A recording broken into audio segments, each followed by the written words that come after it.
তো good morning বন্ধু, welcome back to my channel Dipapal Dutta and Joyguru. তো চলো আজকে আমি ভিডিওটা তোমাদের সাথে শেয়ার করবো। আমি সকালবেলা ঘুম থেকে উঠে যা যা আমার করার থাকে সেগুলো পুরোটাই তোমাদের সাথে শেয়ার করবো।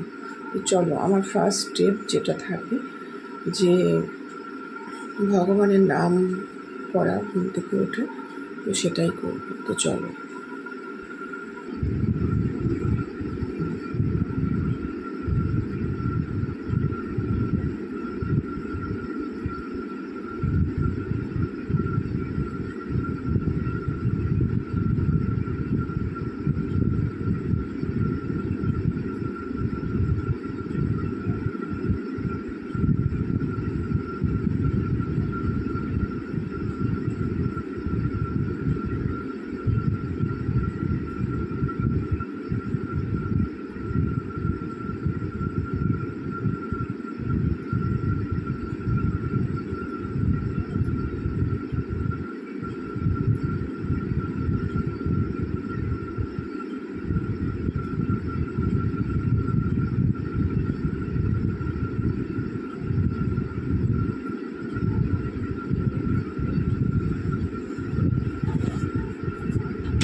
তো বন্ধুরা, ঠাকুরের নাম করা হয়ে গেছে। এইবারে আমার ছেলে যে আমাকে কিছু স্টেপ শিখিয়েছে ব্যায়ামের, সেটা করবো। প্রত্যেক দিন করা হয় না, তো ভাবলাম চলো আজকে একটু করি, আজকে বাড়িতে আছি যখন। তো চলো।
তারপরে বন্ধু সামান্য একটু গরম জল বসিয়ে দেবো।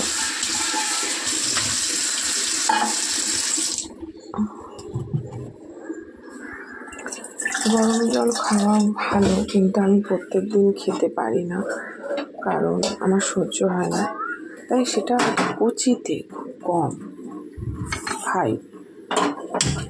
সামান্য উষ্ণ হয়তো এই গরম জলটা হোক। চলো, এই যে গরম জল বসিয়ে দিয়েছি, সামান্য গরম জলটা হয়ে গেছে।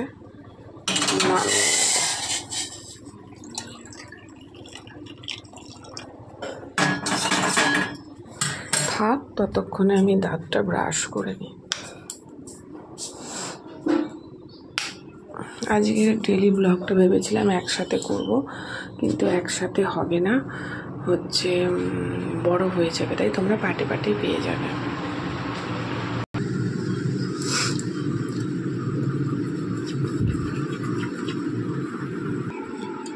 তো চুলটা আমি আঁচড়ে নিলাম। তো চলো এবার গরম জল করে রাখা জলটা সেটা খেয়ে নেব।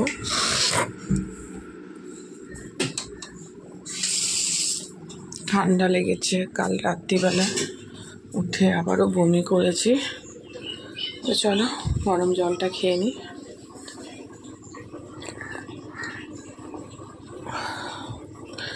গলাটাও যেন কেমন করছে, এটা এমনিতেও উপকার, কিন্তু সত্যি কথা আমি রোজ খেতে পারি না গরম জল, কারণ আমার শরীরে প্রবলেম হয়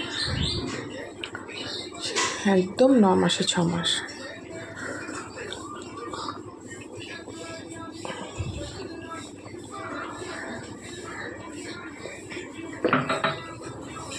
এবং বেশি পরিমাণেও খেতে পারি না। দেখো শরীরটাকে ঠিক রাখি, তো এটাও খাচ্ছি একটু উপকারের জন্য, কিন্তু খেয়ে যদি আমার অন্য কোনো প্রবলেম হয় তাহলে তো খেয়ে কোনো লাভ নেই, সেই জন্য আমি পরিমাণ মতো অল্পই খাই।